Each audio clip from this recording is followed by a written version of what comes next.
Badan Pusat Statistik mencatat inflasi pada Mei 2026 sebesar 0,28% secara bulanan dan secara tahunan mencapai 3,08%. Kelompok makanan, minuman, dan tembakau kembali menjadi penyumbang utama inflasi dengan tingkat inflasi 0,39% dan andil inflasinya 0,12%.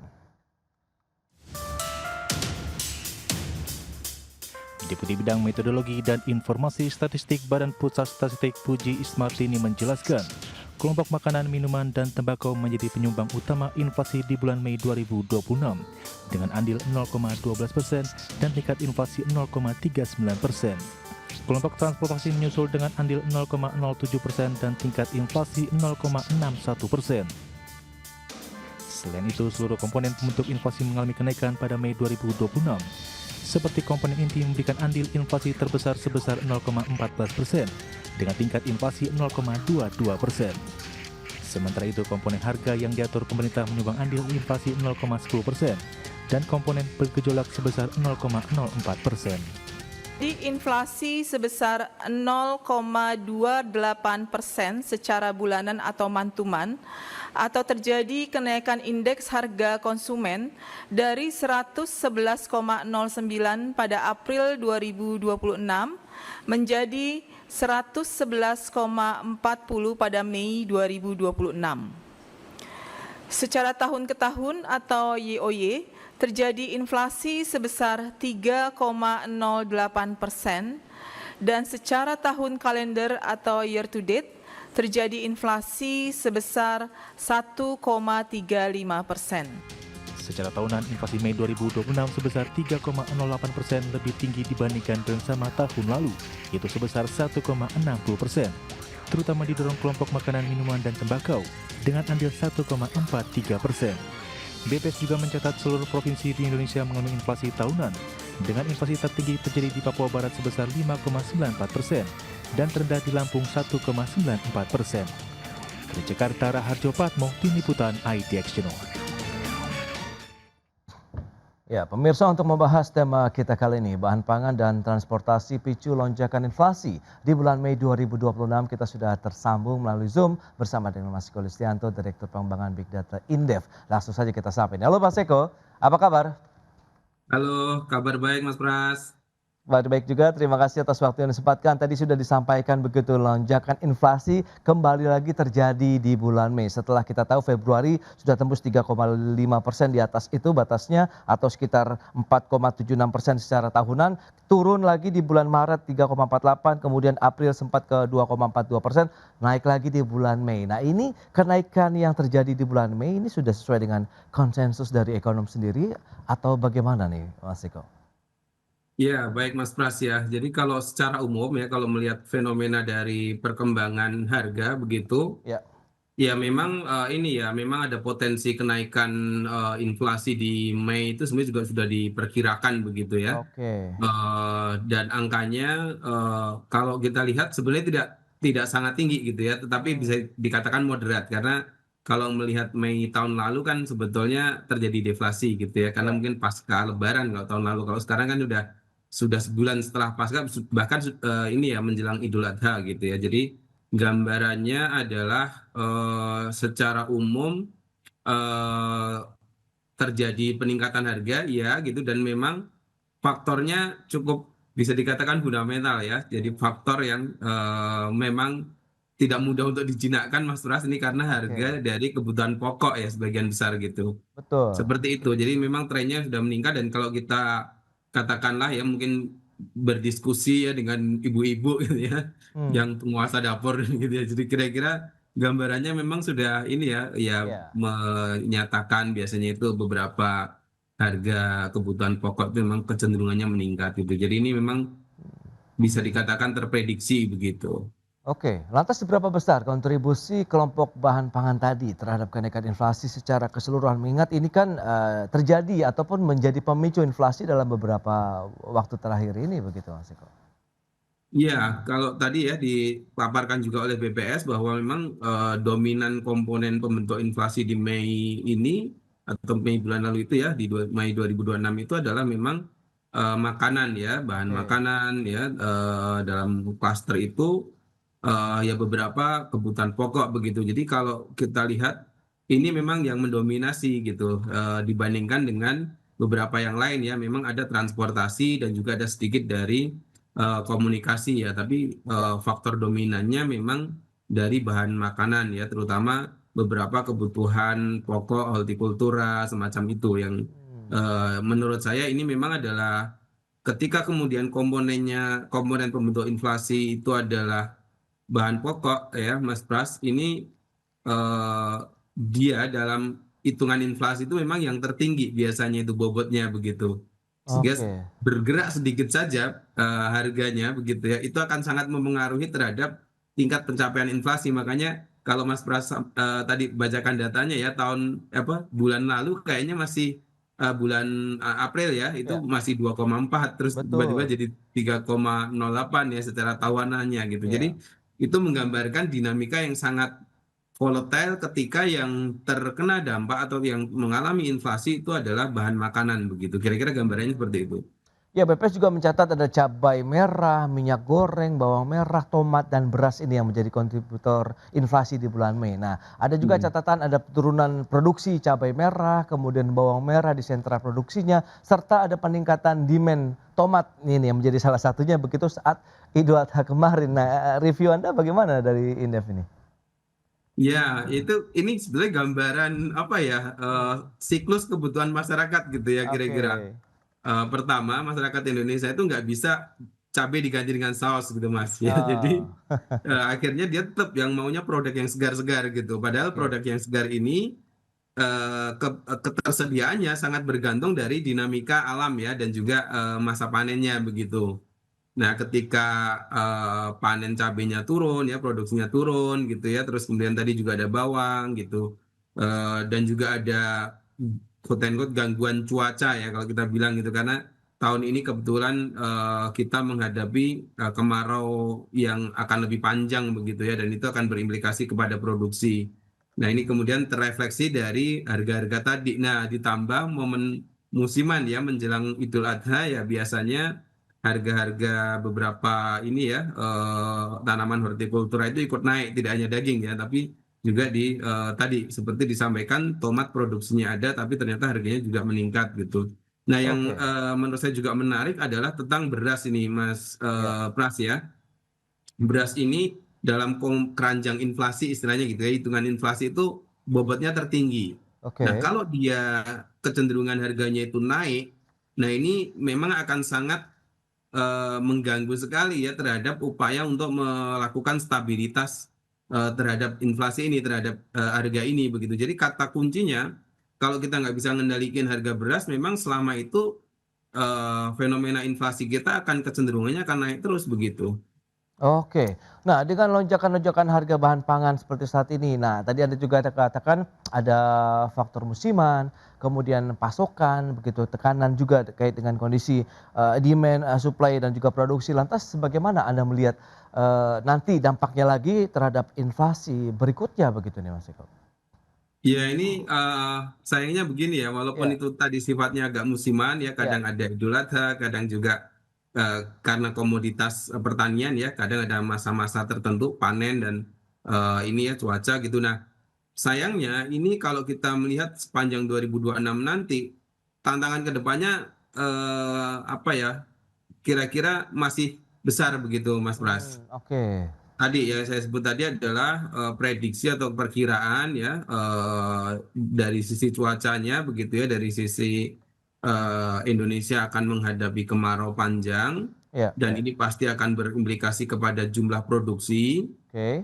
Pun misalkan jumlah produksinya oke turun kan masih bisa impor gitu ya. Ya. Tetapi kita juga lihat ya akhir-akhir ini nilai tukar rupiah kita juga tertekan gitu. Sehingga impor pun juga akan berimplikasi kepada harga begitu. Harganya kan tentu nggak bisa semurah yang Hmm, kalau misalkan mata uangnya lagi menguat begitu kan. oke. Sehingga ujung-ujungnya ya memang eh, sepertinya ya inflasinya tetap kecenderungannya akan meningkat gitu ya sampai akhir tahun. Wow, oke. Ini akan kita bahas juga karena ada salah satu sektor lainnya transportasi ini yang menjadi penyumbang inflasi dan kita tahu juga ada kenaikan harga BBM non subsidi kan pasti menjadi salah satu juga nih yang memicu juga ya terjadi inflasi juga di bulan Mei. Kita akan bahas lebih jauh nanti di segmen berikutnya. Mas Eko dan pemirsa kami akan segera kembali usai jeda berikut ini.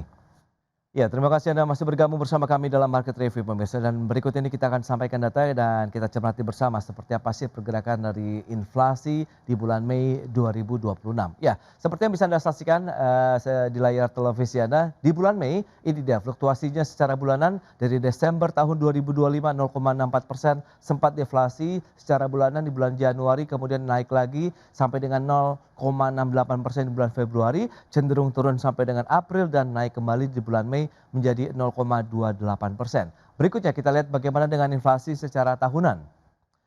Ya, seperti yang bisa kita saksikan juga dari Desember 2025 trennya naik terus sampai dengan Februari menjadi 4,76% secara tahunan. Namun sudah berhasil diturunkan kembali menjadi 2,42% di bulan April 2026 dan di bulan Mei melonjak lagi menjadi 3,08%.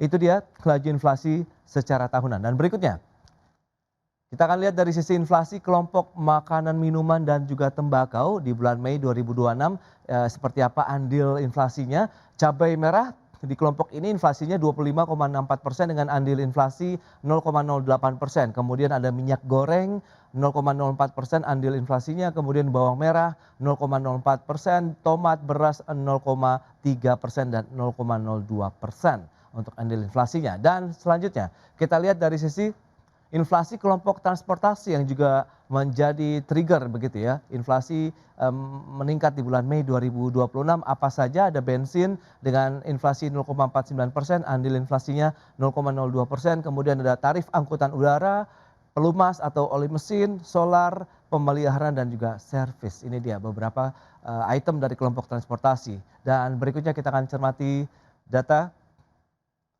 Oke, ini dia terkait dengan inflasi ya, beberapa data yang sudah kita sampaikan dan kita akan lanjutkan kembali perbincangan bersama dengan Bapak Roy Nicholas Mande dan juga Bapak Eko Listianto. Ya, baik dengan kondisi yang tadi sudah disampaikan dan sudah bergabung juga ada Pak Roy Nicholas Mande, ini kita akan sapa terlebih dahulu. Halo Pak Roy. Halo, selamat pagi. Salam semangat. Iya, Salam tetap semangat Pak. kita Terima semua. kasih atas waktu yang disempatkan. Tadi sudah. Selamat malam. Selamat malam ya. Baik. Terima kasih. Sudah cukup panjang tadi kita bahas di segmen sebelumnya terkait dengan pemicu inflasi. Nah, dari Agra sendiri melihat bagaimana Anda melihat inflasi yang terjadi di bulan Mei, kemudian kita tahu sebelumnya ada momentum Ramadan, kemudian Hari Raya Idul Fitri, dan kemarin di bulan Mei juga kita tahu ada Idul Adha di sana. Nah, Anda melihat inflasi ini naik karena trigger demand-nya juga yang tinggi begitu dari bahan pangan dan transportasi atau ada hal lain, Pak Roy? Ya, tentunya kita ketahui bahwa kenaikan harga pangan dan biaya transportasi itu selalu menjadi pemicu utama dari tekanan inflasi di Indonesia. Oke. Ya, kita tahu bahwa inflasi pangan sendiri memang sudah beberapa saat ini sudah meningkat ya. Ya, pangan itu kita sebut sebagai volatile food. Ya. Ketika harga beras, cabai, bawang, ya telur, daging, ayam, minyak goreng, ya bahkan sudah menembus dari HET ya. Harga minyak goreng, minyak kita itu. Dan beberapa komoditas lainnya memang terkerek naik, bukan terkerek turun ya. Nah dampaknya itu pasti langsung dirasakan oleh masyarakat, terutama mereka yang memiliki pendapatan rendah atau marginal, dan tentunya ini akan memberikan dampak juga mereka mengurangi daya beli ataupun juga mengurangi kemampuan mereka untuk berbelanja. Nah ini yang selalu pasti terjadi, jadi bisa menggerus hampir sekitar rata-rata 40-50% dari total pendapatan keluarga. Nah kemudian efek berat, wow. Iya betul. Kemudian ya kita tahu lah karena kan sekarang ini bukan hanya soal gejolaknya atau anomali harga pangan pokok, tetapi juga yang berkemasan plastik ya. Kita tahu sekarang plastik yang nafta itu rata-rata plastik itu naiknya juga di atas 40-50% bahkan. Dan memang belum langsung dirasakan sekarang, tapi kita bicara 3 bulan kemudian karena ketika produksinya sudah lakukan dengan plastik-plastik yang dengan kenaikan harga yang berkemasan plastik, pasti semester ketiga atau memasuki semester kuartal ketiga memasuki semester kedua pasti akan terkerek naik sampai kepada akhir tahun.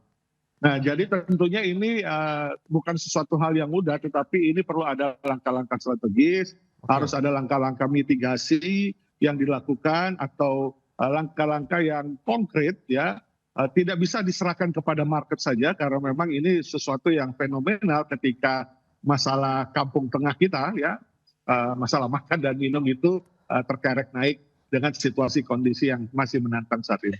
Oke, ada pergeseran konsumsi masyarakat Pak Roy sejauh ini dari pengamatan Anda sebagai pelaku retail, begitu mungkin dari produk-produk premium akhirnya masuk kepada produk yang lebih terjangkau sehingga nanti justru akan terjadi ya tarik-menarik demand juga nih di kelas menengah ke bawahnya begitu. Betul, kalau kita melihat produk-produk yang sekarang dijual, karena memang ini komunikasi aktif kami retail dengan para produsen, sudah banyak produk-produk yang mereknya masih ada, brandnya masih ada, tetapi kontennya sudah lebih kecil. Ya, kontennya Oke. kita downgrade. Ya, contohnya air minum kemasan. Kalau kita tahu sekarang banyak beredar sekarang, justru bukan yang botolan lagi, tapi yang kemasan sekali minum ya, yang hanya sekitar 15 mili saja.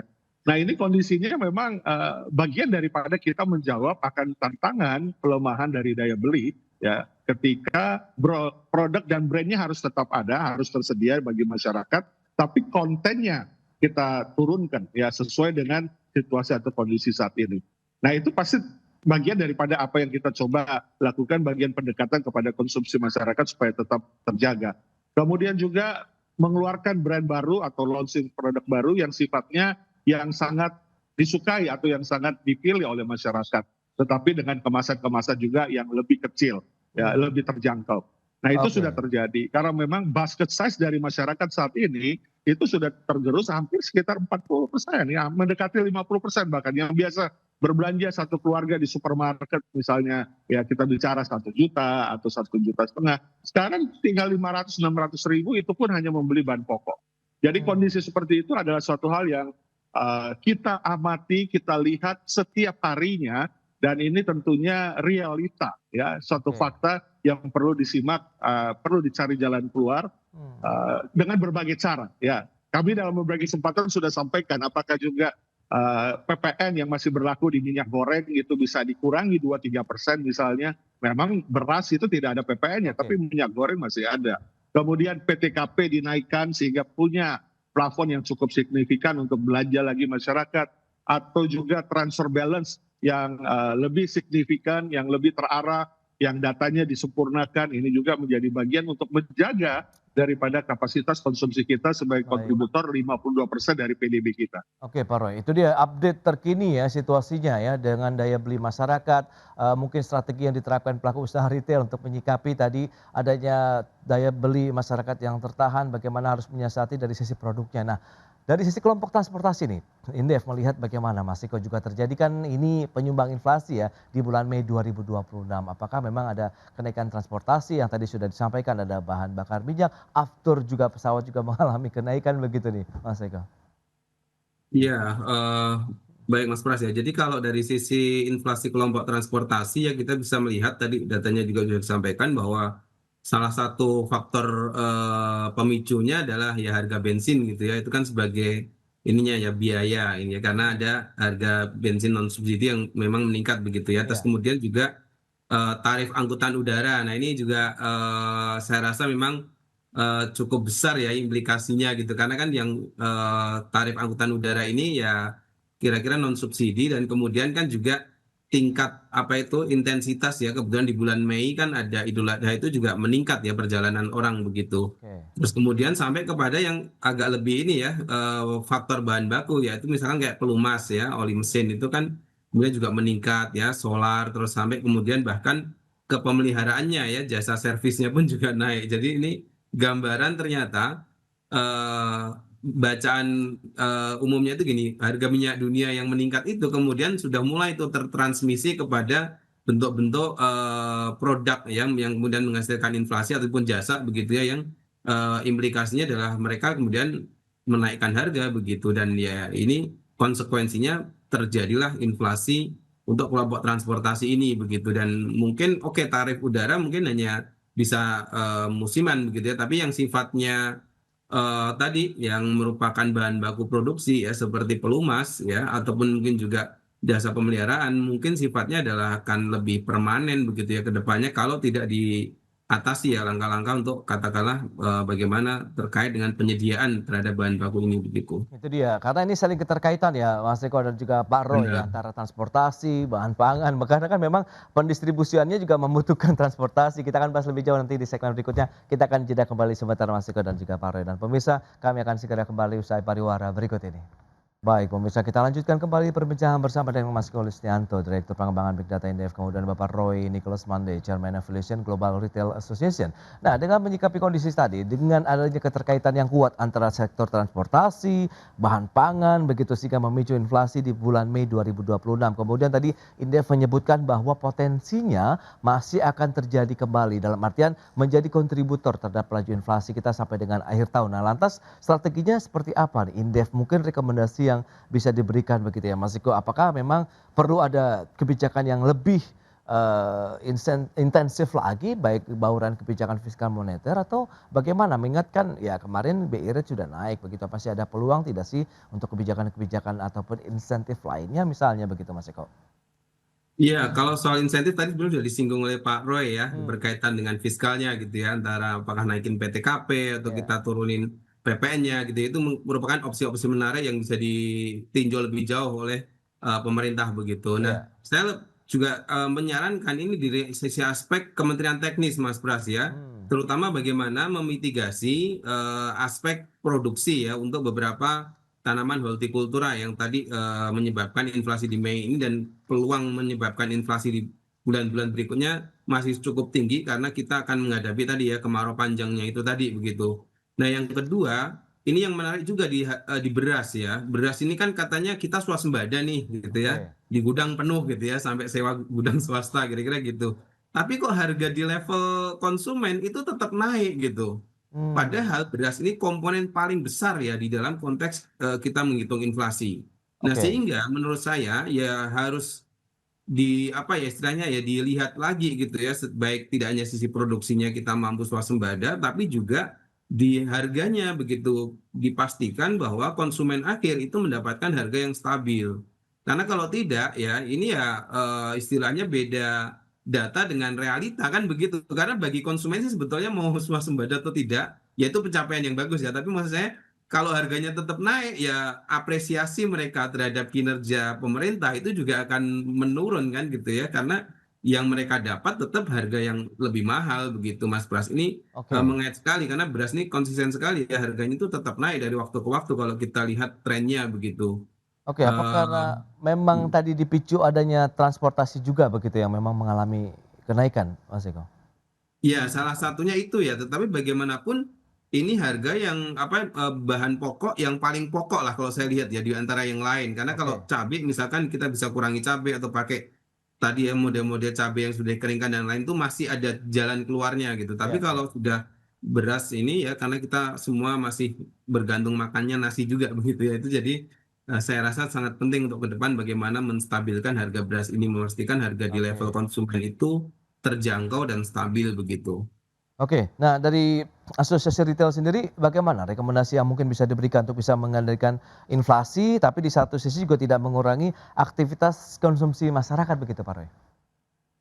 Ya, saya mencermati yang tadi juga disampaikan Pak Eko itu sudah benar bahwa memang sekarang kita terkendala dengan anomali harga yang ternyata tidak bisa dikontrol dengan pernyataan atau perkataan swasembada. Hmm, Ya, kita swasembada beras dan jagung, tetapi fenomenalnya saat ini terjadinya justru harga melonjak, harga tetap juga terjadi anomali. Mengapa demikian?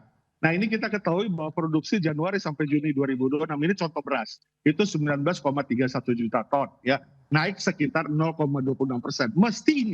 Mestinya ini tidak ada kenaikan. Tapi kenapa masih terjadi kenaikan? Berarti kan ini ada hal-hal yang perlu dicermati atau perlu dikonkretkan. Misalnya, jadi berbicara swasembada itu bukan berarti bahwa harga akan murah ya. Karena kaitan beras ini kan ada berkaitan beberapa faktor, misalnya ya berkaitan tadi kita udah panjang lebar bicara mengenai logistik. Ya, hmm. biaya logistik itu memang naik, tapi tidak bisa dikambing hitamkan dengan biaya logistik saja. Tapi bagaimana proses distribusi antar wilayah yang saat ini memang belum merata. Ya, kita tahu luasan negara kita itu sungguh signifikan, tapi bagaimana distribusinya supaya merata? Kemudian bagaimana supaya tidak terlambat pasokannya dari satu sentra produksi ke daerah konsumsi? Karena kita tahu tidak semua daerah itu punya sentra produksi. Jadi harus dikirim. Nah, keterlambatan pengiriman akibat pengaturan logistik, pengaturan transportasi, dan biaya yang juga meningkat. Nah, ini bagaimana? Berarti kan perlu ada pengalian konsentrasi atas situasi-situasi seperti ini. Kemudian juga harga gabah petani ternyata nggak bisa dikontrol. Harga gabah bisa naik, ya patokannya harga gabah itu akan menjadikan 2 kali dari harga gabah harga jual. Jadi ketika harga gabah berubah pasti harga jualnya berubah. Itu market yang berbicara. Harga beras di penggilingan juga ikut naik ya misalnya. Jadi kondisi-kondisi ini memang banyak. Kemudian faktor produksi lainnya misalnya ketersediaan pupuk sudah terjamin nggak itu memang capai ke tingkat petani yang memang ada di pelosok manapun ya. Nah ini kan harus dijaga. Sewa lahan yang juga menaik karena apa? Karena pemilik lahan ingin meningkatkan hasilnya. Nah sewa lahannya naik, lalu bagaimana kaitan dengan produksi? Dan banyak hal lagi lainnya. Jadi hal-hal yang perlu diperhatikan di sini adalah bagaimana dirigenisasi ini bukan hanya soal swasembada, tapi soal bagaimana ini betul-betul dapat dikontrol, dapat sampai ke tingkat petani, produksinya diawasi, kemudian juga penyebarannya diawasi, biaya logistiknya dibantu misalnya. Misalnya program prioritas kita tahu ada berbagai program prioritas saat ini. Bisa nggak dialokasikan untuk membantu biaya logistik?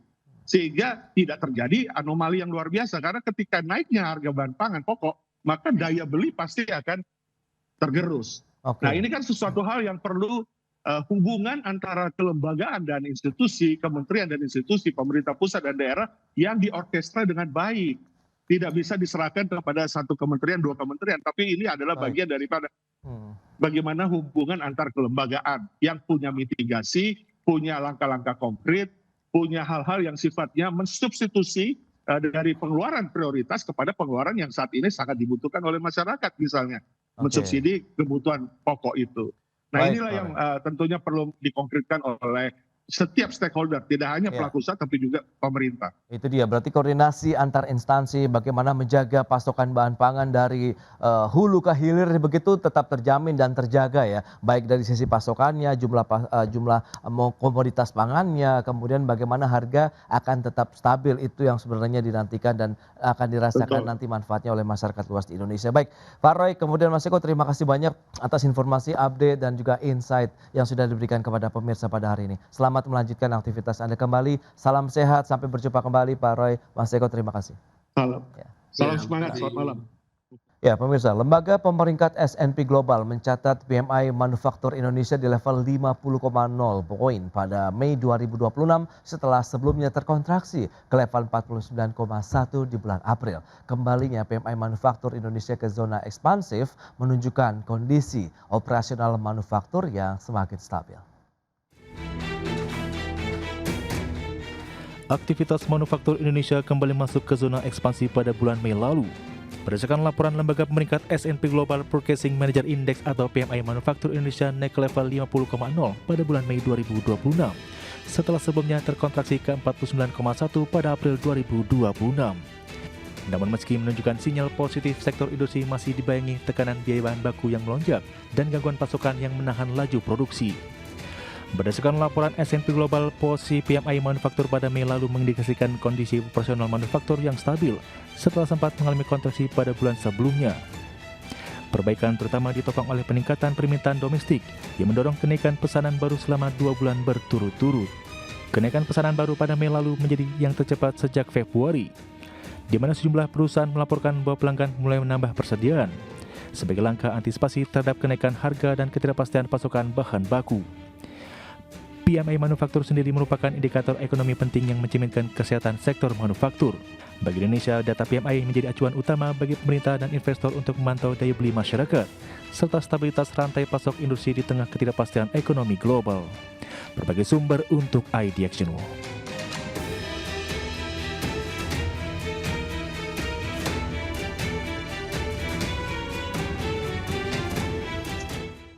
Ya, pemirsa, untuk membahas tema kita kali ini, PMI Manufaktur Indonesia kembali ekspansif di bulan Mei 2026.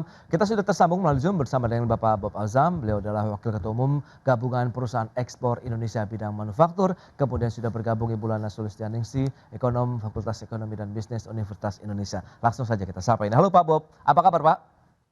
Kabar baik, Mas Pras. Terima kasih atas waktu yang disempatkan Pak Bob, dan apa kabar Bu Lana? Baik, alhamdulillah. Terima kasih Mas Pras. Apa kabar Baik. Pak Bo? Terima Baik, kasih Bu juga. Lana. Langsung saja kita ke Pak Bob ini, selaku pelaku usaha eksportir lah kalau bisa disampaikan. Tadi kita lihat ekspor kita di bulan Mei ini juga membaik, kemudian tadi PMI manufaktur kita juga mengalami lompatan yang cukup signifikan begitu. Dari sebelumnya kita mengalami kontraksi, kemudian ekspansi lagi di bulan Mei. Apakah ini menjadi angin segar, pertanda kinerja industri manufaktur kita semakin positif dan stabil begitu, atau Anda melihat ada sisi lainnya begitu? Pak Bob, silakan. Sebenarnya kan sektor manufaktur sedang tertekan ya, Ya, dengan harga bahan baku yang naik, kemudian juga bahan bakunya juga sulit dicari, terutama turunan dari minyak bumi ya, seperti plastik, aluminium juga ya. Di samping itu juga kita menghadapi pelemahan rupiah, kemudian juga interest rate juga naik ya. Dan juga kita menghadapi regional dan global consolidation ya. Jadi perusahaan-perusahaan multinasional yang tadinya beroperasi di Indonesia mendapat tekanan untuk melakukan konsolidasi, sehingga tadinya beroperasi katakanlah di semua negara ASEAN sekarang mungkin hanya 1 atau 2 gitu loh. Jadi oke. memang sedang menghadapi tekanan. Jadi PMI yang 50 ini kan sebenarnya lepas dari kontraksi tapi belum bisa dikatakan ekspansi ya, karena masih 50 nih ya. Jadi Masih di level.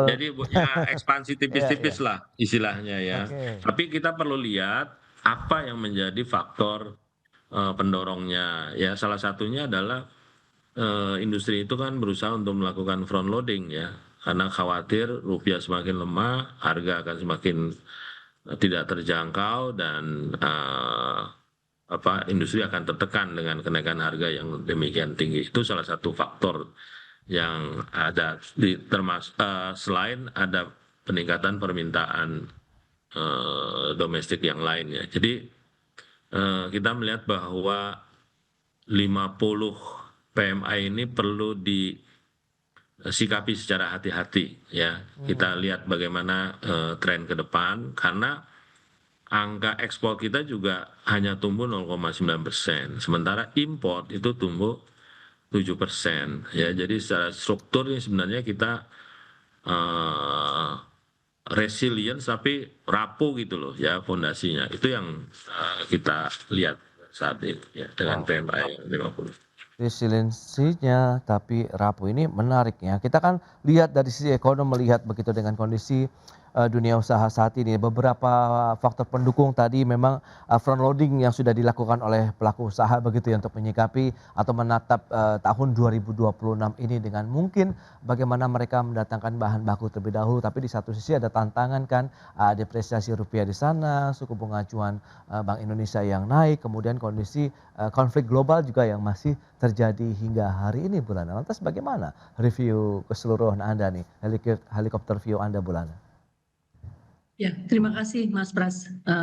Tadi yang disinggung oleh Pak Bob itu sudah menjadi bagian dari memang tantangan yang dihadapi oleh sektor manufaktur ya saat ini ya. Oke. Dengan beban tentunya kita melihat dengan konflik Iran dan Amerika ini, kenaikan harga minyak mentah ini membebani juga ya biaya logistik dari manufaktur, waktu membeli bahan baku itu kan juga menjadi mahal. Iya. Kan tadi juga disinggung oleh Pak Bob terkait dengan impor kita yang tumbuh sekitar 7%, itu kan semua membutuhkan logistik Mas, dari Iya. luar negeri masuk ke Indonesia. Nah ini kan juga beban dari biaya bahan baku yang bukan bahan energi, dari biaya untuk logistik transportasi bahan baku dari negara pengekspor ke Indonesia, ini kan juga menjadi beban. Nah ditambah juga tentunya kita tahu bahwa rupiah ini sampai di mana titiknya kan belum ini ya, belum kelihatan. Bahkan BI juga sudah menaikkan suku bunga, juga masih aja terus melemah gitu ya. Jadi tentunya sebagai pelaku usaha yang rasional, mereka akan melakukan front loading tadi, memperbesar bahan baku, dan mungkin lebih daripada waktu yang biasanya mereka stok gitu ya, yang mungkin biasanya mungkin 3 bulan pelaku usaha itu menstok bahan baku, mungkin ini diperpanjang karena khawatir nih rupiahnya sampai berapa. Walaupun sebelumnya mungkin di rupiah 17.000 para pelaku usaha sudah menetapkan untuk harga bahan baku ya, tetapi kan dengan rupiah yang terus melewati 17.000, margin akan semakin menurun dan khawatir barang ini nanti akhirnya menjadi mahal, masuk ke konsumen nggak bisa beli gitu. Atau menunda pembelian. Waduh, misalnya kita bicara industri makanan dan minuman atau industri obat-obatan yang 90% bahan pokoknya itu diimpor, bahan bakunya itu diimpor. Bayangkan itu kan obat-obatan menjadi makin mahal. Tapi kalau obat-obatan relatif orang kan nggak bisa menghindar ya, kalau sakit ya terpaksa harus beli obat, kecuali obat-obat yang sifatnya luar. Tapi manufaktur yang relatif substitusinya banyak, ya misalnya makanan minuman. Nah ini mereka juga pastinya akan melakukan apa istilahnya efisiensi, dalam arti jangan sampai nanti kalau harga sudah rupiahnya katakanlah melesat lebih dari apa yang sekarang, kemudian seperti makanan jadi gitu ya, yang diproses seperti biskuit, susu atau segala macam, ini kan menjadi masalah gitu loh ketika demand di dalam negerinya nanti berkurang. Nah, makanya saya juga agak surprise juga dalam arti laporan dari S&P tadi menyampaikan bahwa permintaan atas barang ini meningkat.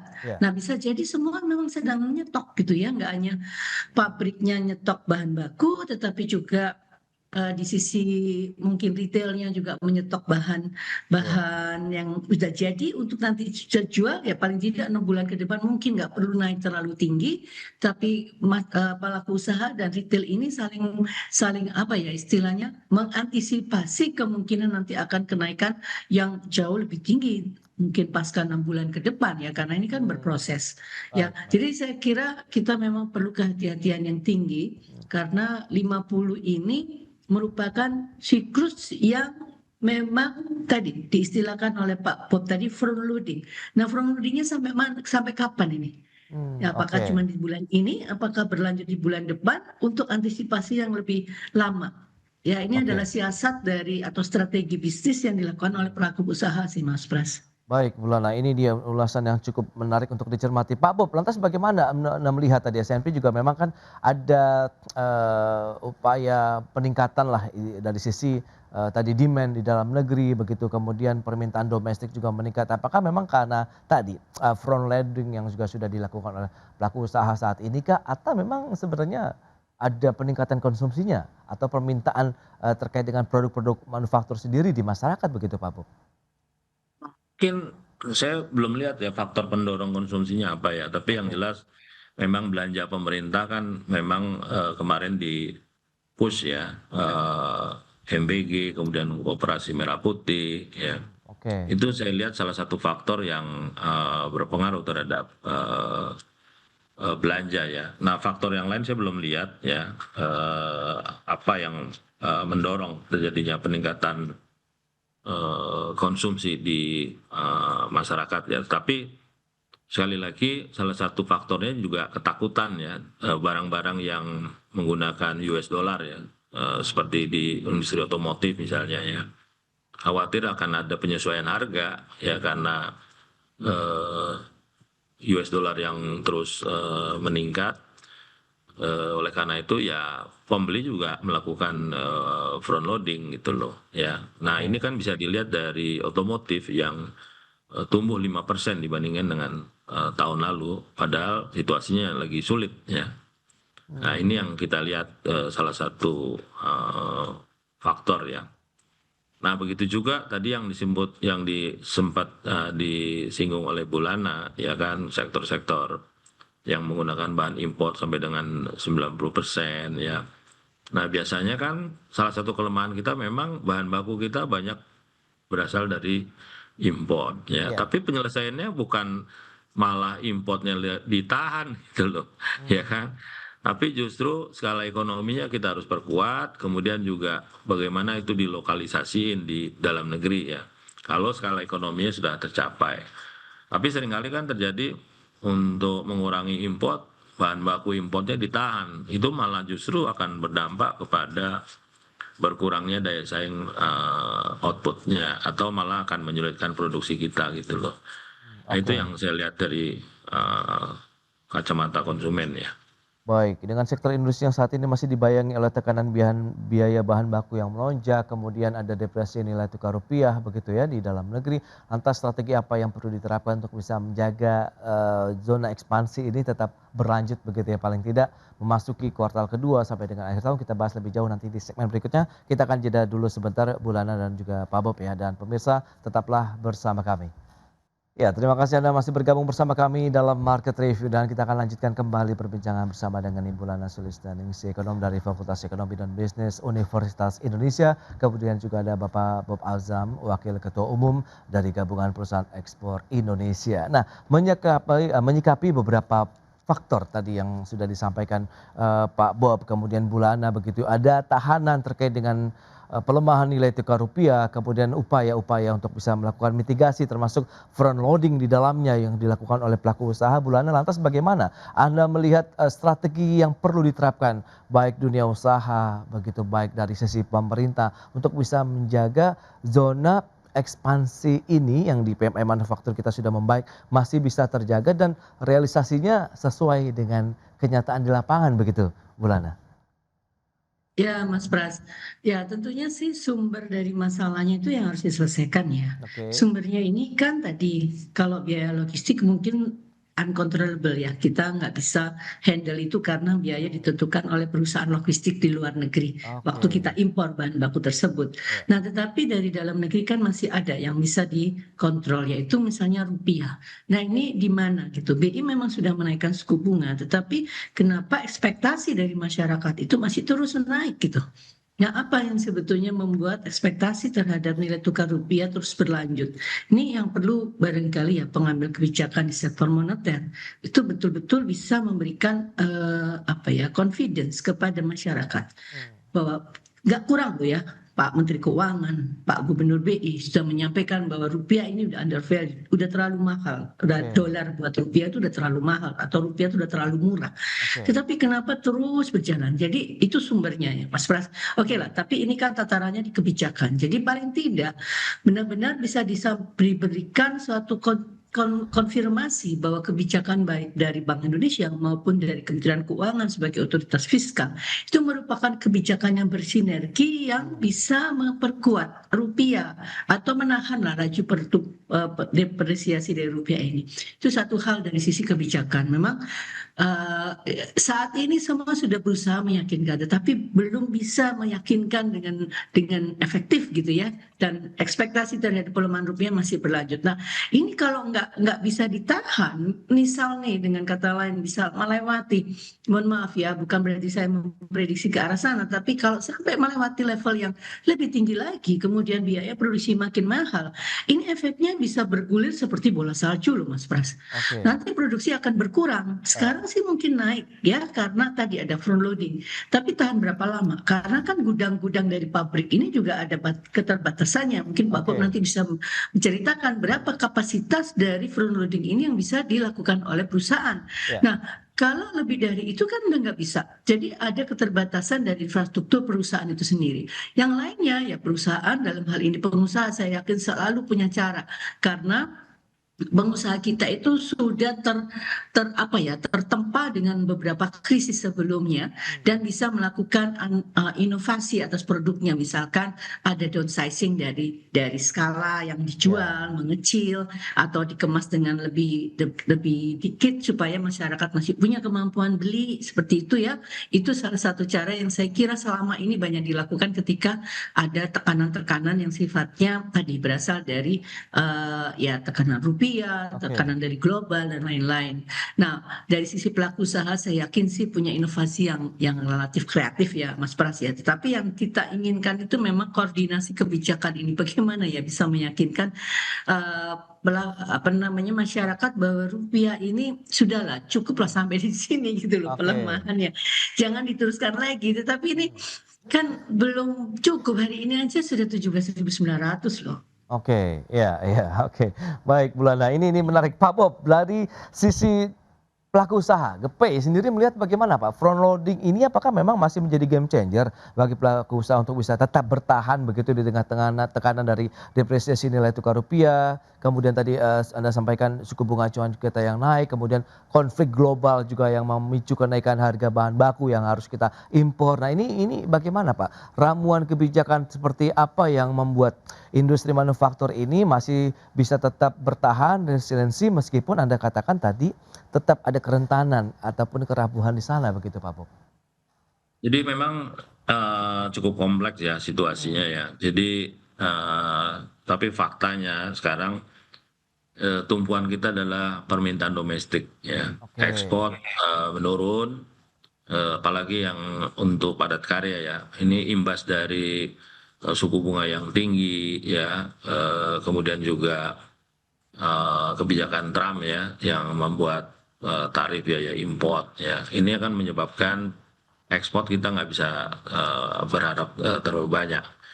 Nah, jadi domestic market ini penting ya. Tapi di lain sisi juga kita nggak bisa lepas bahwa permintaan domestik juga mengalami pelemahan ya. Jadi salah satu cara bagaimana kita mengefisienkan ekonomi kita saat ini ya. Kalau pelaku usaha kan sudah menggerus marginnya salah satunya ya. Jadi biaya bahan baku naik, tapi harga nggak bisa kita naikin, nggak bisa kita pass through ya. Yang ada marginnya kita kurangi atau tahu itu dikurangi ukurannya ya. Ayam goreng juga tambah kecil nih sekarang ya. Nah jadi bagaimana kita bisa mengefisienkan ya ekonomi kita, tidak hanya dunia usaha, pemerintah begitu juga ya.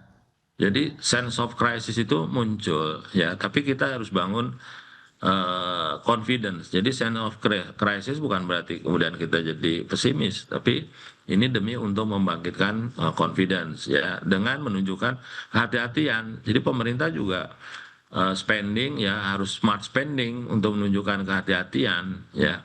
Kalau di Thailand sekarang AC itu udah 26 derajat, 27 derajat. Jadi udah nggak ada yang pakai jas lagi ya. Kalau di kita masih pakai, banyak yang pakai jas nih, ya kan.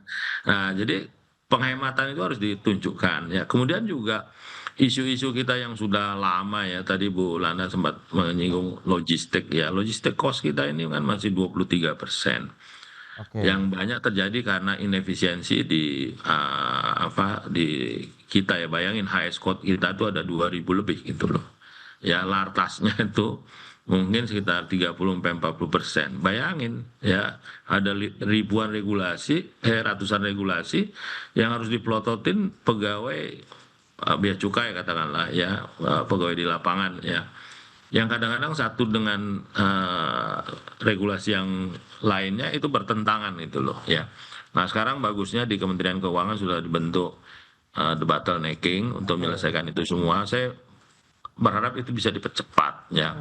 Nah kemudian juga kita berharap restitusi PPN ini jangan sampai berdampak kepada cash flow-nya perusahaan. Memang negara lagi butuh dana nih, tapi jangan sampai ini juga menyebabkan perusahaan kesulitan terhadap cash flow itu.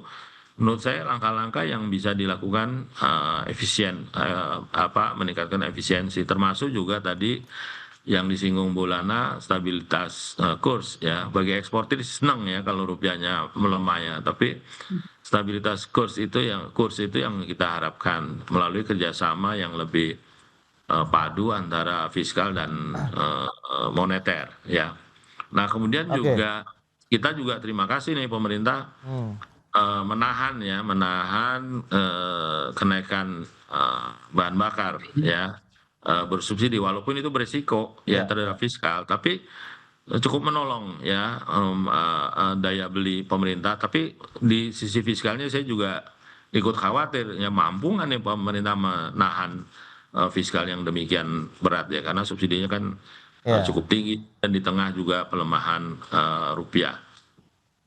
Baik, itu dia beberapa tantangan yang masih harus dihadapi bersama. Yang penting sense of crisis-nya ini harus dibangun dan dirasakan bersama-sama dari sisi pemerintah, pelaku usaha dan juga masyarakat begitu. Sehingga mereka juga bahu-membahu lah untuk bisa menjaga tingkat konsumsi, daya beli, kemudian beragam-beragam kebijakan insentif yang saling mendukung lah terhadap dunia usaha dan juga daya beli masyarakat. Namun di satu sisi bisa meningkatkan juga dari penerimaan negara tentunya. Baik, Pak Bob, kemudian Bulana, terima kasih banyak atas informasi, update dan juga insight yang sudah diberikan kepada pemirsa pada hari ini. Selamat melanjutkan aktivitas Anda kembali, salam sehat. Sampai berjumpa kembali Pak Bob, Bulana, terima kasih.